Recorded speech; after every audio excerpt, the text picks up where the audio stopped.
Well, howdy folks, Hellcrex here, and welcome to Mercenary Thoughts from the Inner Sphere, episode 83. And today we're going to be talking about a troop transport, a Maxim Hover Transport, the 50-ton hovercraft that can do the job pretty decently for getting your troops in and out and leaving them with some firepower and support. Now, let's just delve into the hover transport, the Maxim. Alright, the Maxim. It has an internal combustion engine. It carries around an 8 cruising speed, a 12 flank speed, no heat sinks, doesn't really need them.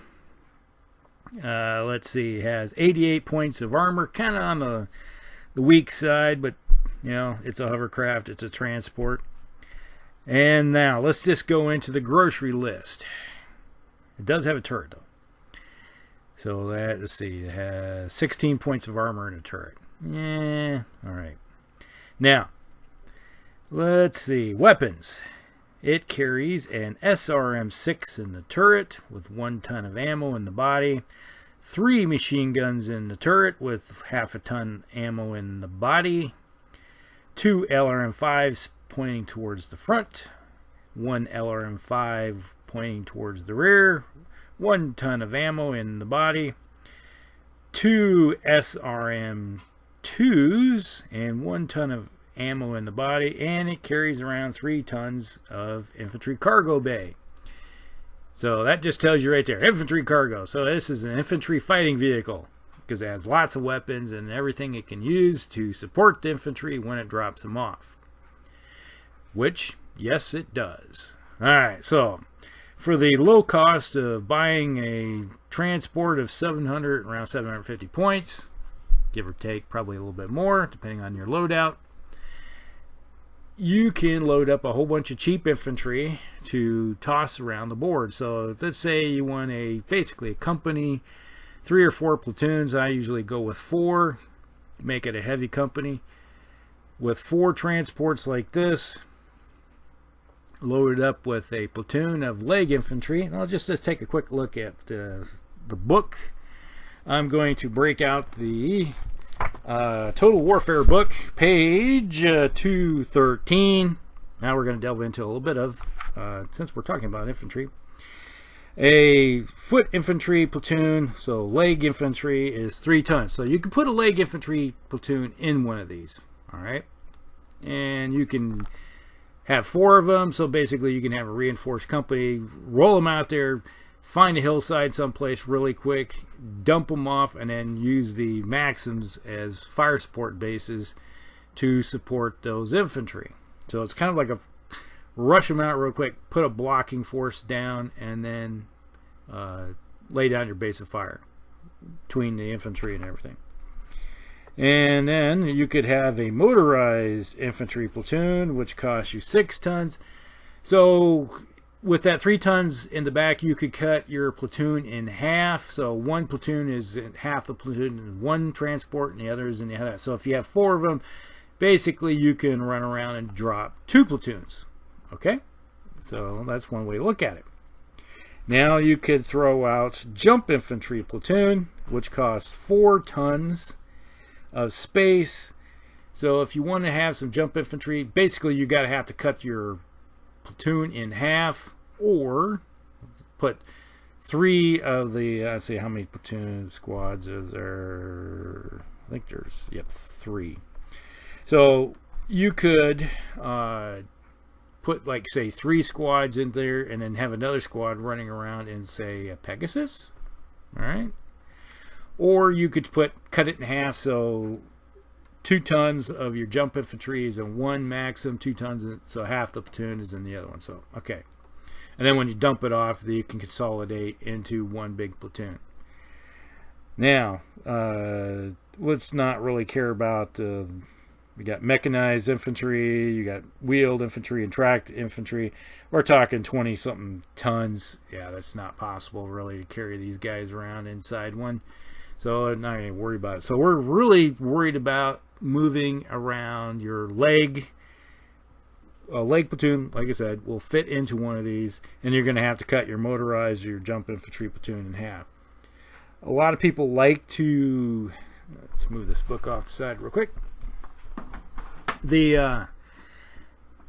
I see a lot of individuals prefer like the jump infantry over the leg infantry because of speeds. At least you can move them around a little bit faster to get around on the board in case you do have to move. Otherwise, you're just foot slogging it one hex at a time. And it's like, yeah, okay, we're not really caring about that much. Which, you know, sometime in the future I'm going to have to talk about infantry, but and how I like to use them or how to improve upon them. Now let's get back to the Maxim. Now, you just ran up across the board. You're trying to take a flank out, and we're talking combined arms now. You might have a lance of battle mechs, and you're supporting them with your mechanized or your foot light infantry company or platoon. And I said just say a company because they're fairly cheap. And you say, all right, that hilltop right there, we're going to lay a base of fire. That's the objective. We're supposed to secure that. So typically when we're playing any type of combined arms, we're going to have tanks and stuff like that. We're going to, all right, that's the objective there. Take that hilltop, and the other guys are going to be coming on the board. So we have our objective, they got their objective. We'll plant our infantry on there, and then these guys are going to be sit there either with the LRMs doing indirect fire, using the infantry as like spotters or something of that nature, or maybe you have a couple mechs that are light mechs or medium mechs that you can use for your scouts also. So one way or the other. Now, when the enemy has a tendency to get more closer and engaged, you can, after laying down lots of turns of fire support, fly these guys out and try to get into the flanks and rear, and then unloading with all your weapons into the rear of these mechs, or peppering any type of vehicles, be it wheeled or tracked. It's going to be a little harder to hit hovercraft, obviously, because when you got an 812 mover, they're going to have some modifiers that it's going to prevent you from hitting them. But you're typically, when you do hit them, you have a good chance of getting motive hits on hovercraft. All right, that's just the nature of the vehicle. So you have to think about, am I willing to put my transports out in more of a danger, or will you try to use them as a fire support base, firing indirect? So you have your options. And typically, if I'm thinking in terms of long term, like as a campaign where I have my infantry, it'd be if you're playing house troops or you're playing as a mercenary. Here we're talking about a mercenary company of infantry and wheeled vehicles and tracked vehicles and hovercraft in support. You want to take the objective and try to minimize the amount of damage you're going to be taking to your vehicles, especially hovercraft. And that's why you would probably use other ones like your Pegasus to go out there and try to do the skirmishing with. And while these guys are laying down fire, now if something does come close towards your infantry or your objective, they want to take them out. Say they got a Vulcan or something of that nature, where they got flame or a fire starter and they got flamers that are coming towards your infantry. Oh hell yeah, I'm moving these things out. I'm going to put them in close as possible, and I'm going to be hammering those mechs, protecting my infantry. All right, because a vehicle is easier to replace than it is to train some infantry. You got to grow the infantry. You can build a vehicle. All right, so they put it in that terms.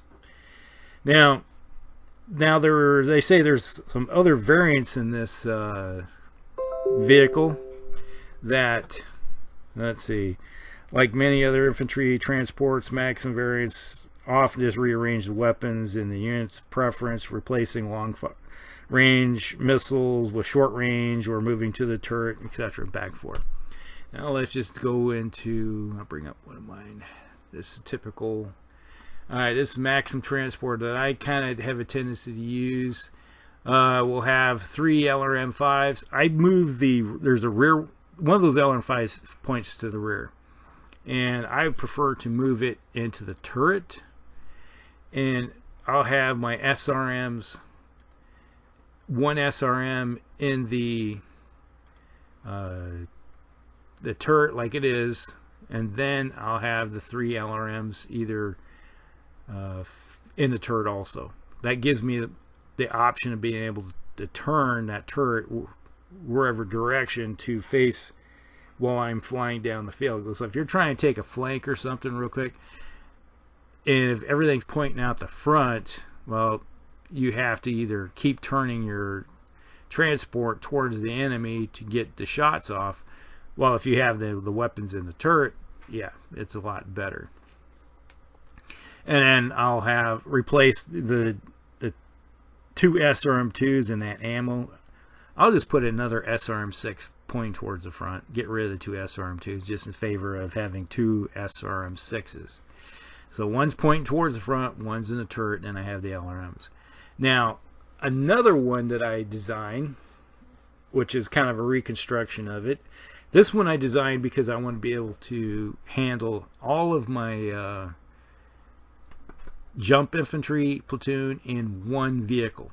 Now, this one has 2 LRM-5s, an SRM-6 in the turret, an SRM-6 in the front, 4 tons of cargo bay in the body, and then it has the 3 machine guns for doing the anti-infantry work. So, which brings up a good point. So if you have a transport like this and you got an enemy platoon sitting out there, oh yeah, this would be a really cool thing, is fly up there with this transport right up in their face, point blank range, move the turret to where fire the LRMs at a distant target, and then hit them with the SRM from the front.